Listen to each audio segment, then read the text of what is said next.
Hello, my dear friends. Welcome back to the Easy English Guide. I'm Sam, and I'm truly happy that you're here for another lesson. This is your channel where learning English feels simple, easy, and fun. If you want to learn English in a clear and comfortable way, then you are definitely in the right place. Before we begin, I have a small request.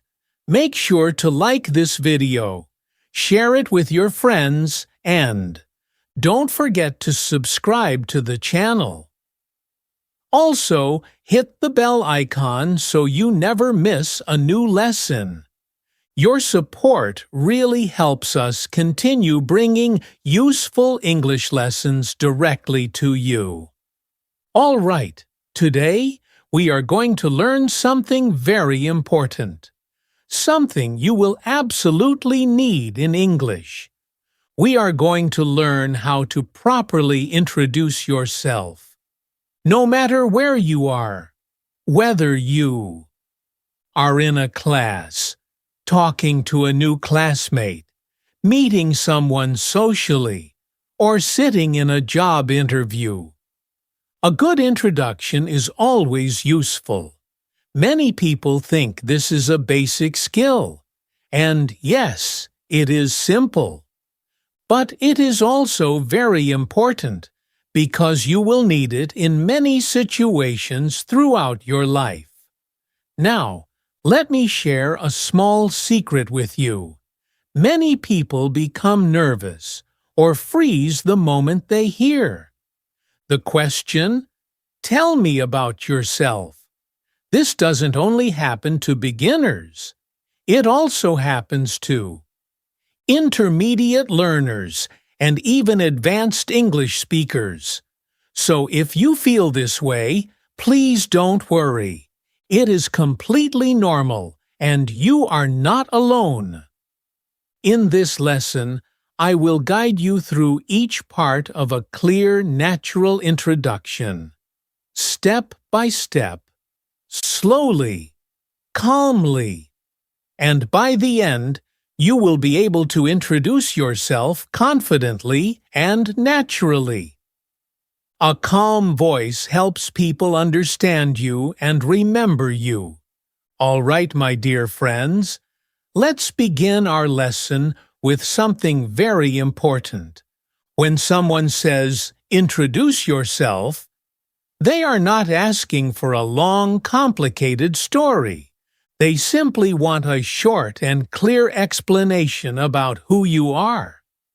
In most situations, there are 6 key parts to a good introduction. These 6 parts are a polite greeting, your name, a little information about your background, what you do, either your work or your studies, one small detail about your interests, and finally, a gentle closing line. That's all they expect. Just 6 simple parts that you can easily learn and remember. The first thing you need in any introduction is a greeting. A greeting is the way you politely say hello to someone, and it helps you start your introduction in a friendly and confident manner. You do not need a long or complicated greeting.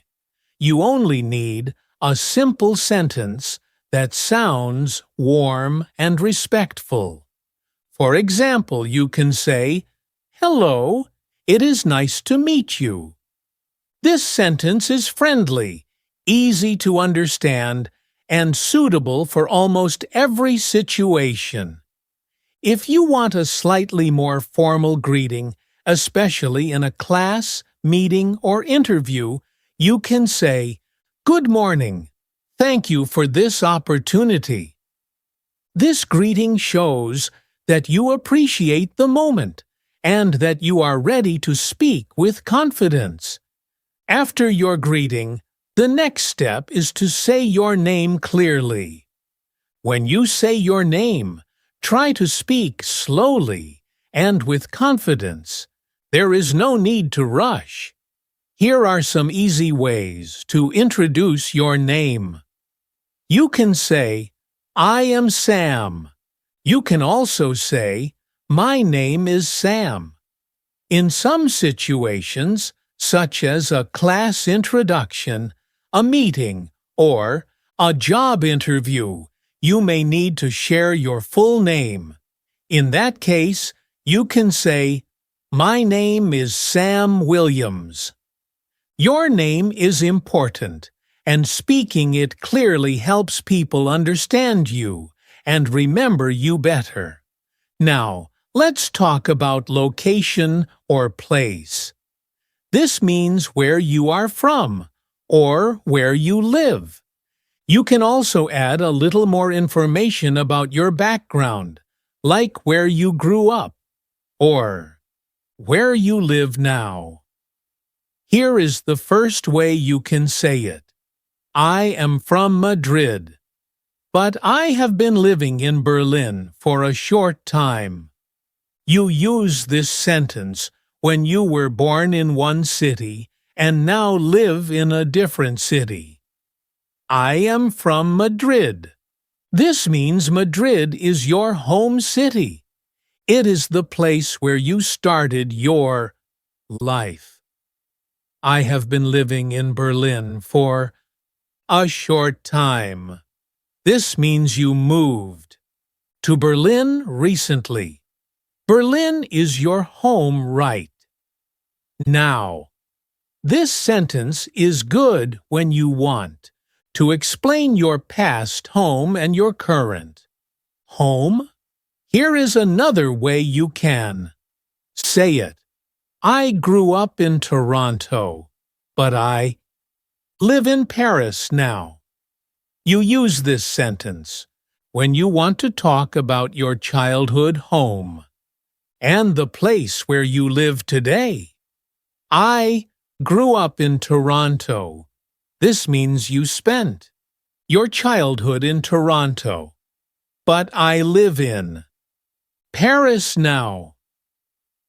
This means you moved and you live in Paris today. This sentence is helpful when your childhood home and your current home are different. Now think about your own life. Which sentence fits you better? Say it slowly and clearly. Now let's move to the next part of your introduction. This part is about what you do in your daily life.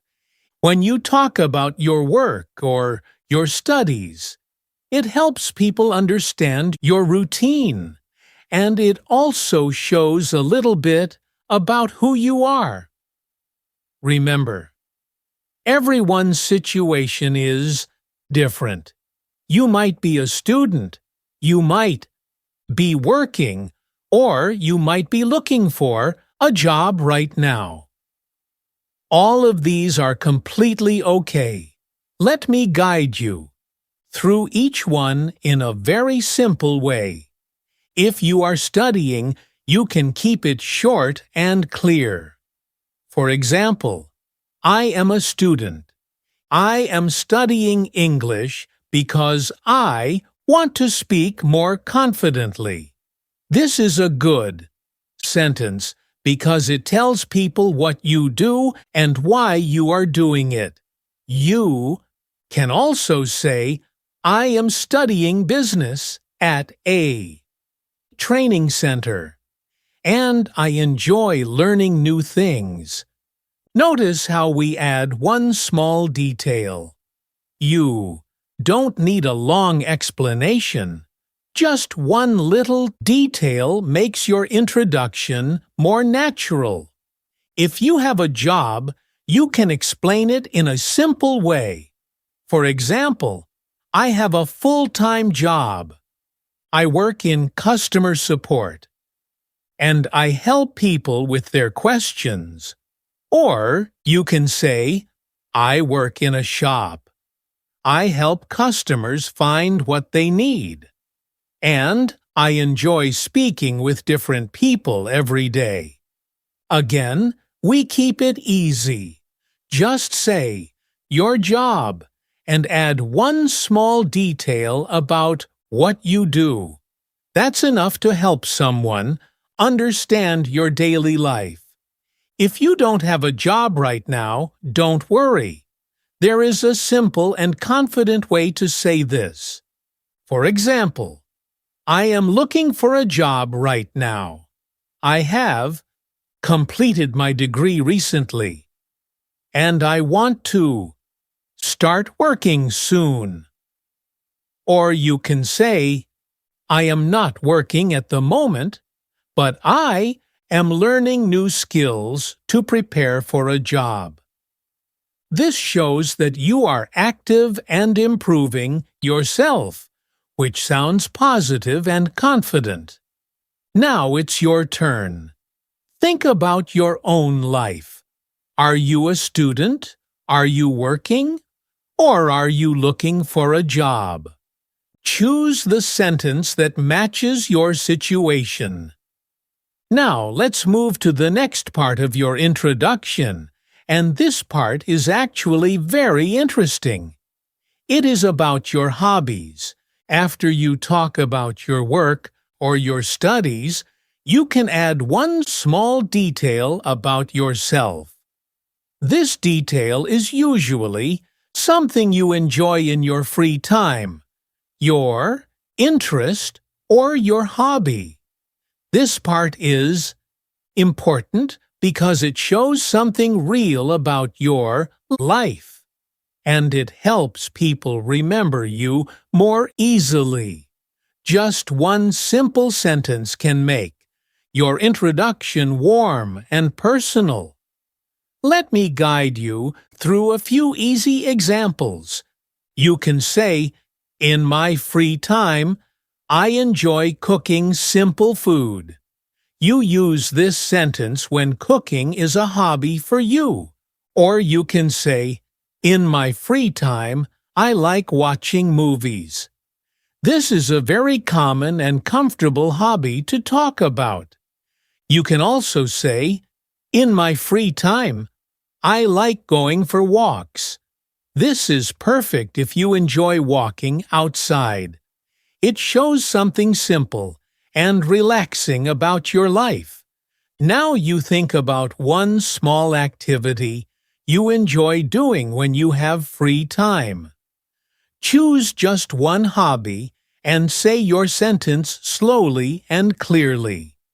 Now we have reached the final part of your introduction. Just like a good beginning, a good ending is also very important. You can say, I am happy to be here. Thank you for listening. You can say it in a class, in a meeting, or in any group activity. It shows respect and confidence. Another nice sentence is, it is nice to meet everyone. Use this when you are meeting a group of people for the first time. You can also say, I look forward to learning with all of you. This sentence is perfect if you are in a class, a workshop, or a training program. Choose the one ending that matches your situation. Say it gently, clearly, and with a small smile. A friendly ending leaves a good impression and makes your introduction feel complete. If you enjoyed this lesson, make sure to like the video because it really supports the channel and helps us create more useful lessons for you. Don't forget to subscribe and click the bell icon so you never miss a new English guide from us.